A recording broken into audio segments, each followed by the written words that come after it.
নতুন বছরকে বরণে রাজধানী সহ সারা দেশে চলছে বর্ণিল আয়োজন। এই মুহূর্তে ঢাকা বিশ্ববিদ্যালয়ের টিএসসিতে আছেন রিপোর্টার মেহেদী হাসান এবং কক্সবাজারের কলাতলী পয়েন্টে আছেন সহকর্মী সুজাউদ্দিন রুবেল। সরাসরি প্রথমে যাচ্ছি মেহেদীর কাছে। ঘন্টা পেরিয়ে এখন শুধু মিনিটের অপেক্ষা, আর মাত্র কয়েক মিনিট পরেই 24 পেরিয়ে 25-এ পা রাখবে বাংলাদেশ। আর সেই দিনটিকে উদযাপন করতে কিন্তু শত শত মানুষ এই মুহূর্তে রাজধানী টিএসসিতে জড়ো হয়েছেন। আমরা যদিও জানি যে এই দিনটিকে উপলক্ষে আতশবাজি ফোটানো সহ বেশ কিছু বিধিনিষেধ রয়েছে, যদিও সেই বিধিনিষেধ মেনেই কিন্তু সাধারণ মানুষ যারা রয়েছেন তারা এই মুহূর্তে টিএসসিতে জড়ো হয়েছেন। তাদের আমরা সকলের সাথে কথা বলেছি, তাদের মধ্যে এক ধরনের উৎসাহ উদ্দীপনার মধ্য দিয়ে কিন্তু তারা এই নতুন দিনকে বরণ করতে চান। বিশেষ করে গত বছর অর্থাৎ 2024 সালের যত ভুল ত্রুটি রয়েছে, 2024 সালের 24 সালের সব কিছু ভুলে নতুন করে 2025-এর যাত্রা শুরু করতে চান। একটু জানিয়ে রাখি যে এই 2025 সাল অর্থাৎ এই দিনটি উপলক্ষে আর পুরো রাজধানী জুড়েই কিন্তু আমরা দেখেছি আসলে বিশাল যে আইন শৃঙ্খলা বাহিনীর যে নিরাপত্তা সেটি কিন্তু রাখা হয়েছে। আমরা এই টিএসসিতে আসার পথেও কিন্তু ঢাকা বিশ্ববিদ্যালয় এলাকাতেও কিন্তু এখানে জড়ো হওয়া নিষেধ, অর্থাৎ এইখানেই কিন্তু বাইরের লোকজন প্রবেশ করা নিষেধ। আমরা আসার পথে আমরা সেই চেকপোস্ট অতিক্রম করেই কিন্তু এখানে এসেছি এবং সেখানে আসার পর দেখছি শত শত মানুষ আসলে তাদের হাতে রঙিন বেলুন, কারো হাতে রঙিন বেলুন এবং প্রত্যেকের মুখেই কিন্তু হাসির ঝাপটা, এবং সকলে যেটি বলছেন যে নতুন বছর শুভ হোক, নতুন বছর ভালো হোক, এমনটাই কাটুক। তো এই ছিল রাজধানী থেকে আমার কাছে থাকা সবশেষ তথ্য। এই মুহূর্তে আমরা যাব কক্সবাজার, সেখানে রয়েছেন সুজাউদ্দিন রুবেল, সেখানকার খবরাখবর জানাবেন।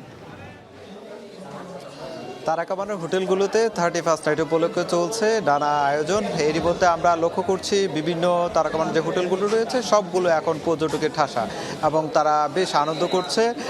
যদি বলতে হয় এখানে যে তারা কামানের যারা শিল্পীরা রয়েছেন, বিশেষ করে কর্নিয়া থেকে শুরু করে পড়শি এবং ইমরান সহ তারা বেশ এইখানে যারা পর্যটকরা ভ্রমণে এসেছেন, যারা 31st নাইট উদযাপন করছেন তাদেরকে বেশ আনন্দ দিয়ে যাচ্ছেন। আমরা লক্ষ্য করছি যে ইমরান এখন গান পরিবেশন করছেন এবং সেখানে প্রচুর যারা দর্শনার্থী কিংবা যারা শুনছেন তারা বেশ আনন্দের মধ্য দিয়ে কিন্তু উপভোগ করছে।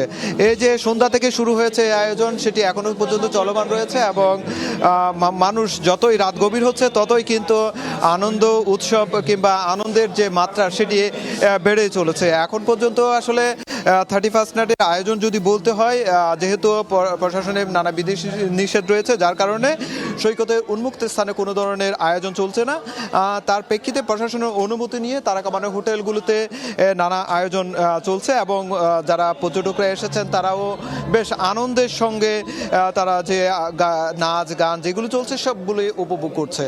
তবে যে বিপুল সংখ্যক পর্যটকের আগমনকে কেন্দ্র করে কিন্তু যারা কক্সবাজারের গুরুত্বপূর্ণ যে পয়েন্টগুলো রয়েছে সবগুলো পয়েন্টে র্যাব পুলিশ এবং টুরিস্ট পুলিশ রয়েছে, সার্বক্ষণিক তারা নজরদারি বাড়িয়েছে এবং গাড়ি থেকে শুরু করে মোটরসাইকেল থেকে শুরু করে সবগুলো তারা তল্লাশি করছেন এবং তল্লাশির করেই তারা কিন্তু মানুষজনকে যেতে যাওয়ার জন্য যে অনুমতি সে অনুমতির কার্যক্রমগুলো করছে আমরা লক্ষ্য করছি। প্রশাসন বলছে যেহেতু 31st নাইট সেক্ষেত্রে বিপুল সংখ্যক পর্যটক এসেছে, পর্যটকদের যাতে কোনো ধরনের হয়রানি না হয় সে ধরনের সব ধরনের তারা কার্যক্রম পরিচালনা করছে।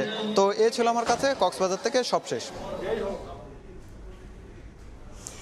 নতুন বছরকে বরণের আয়োজন সম্পর্কে জানতে সরাসরি যুক্ত ছিলাম টিএসসিতে মেহেদী হাসান এবং কক্সবাজারে সুজাউদ্দিন রুবেলের সাথে।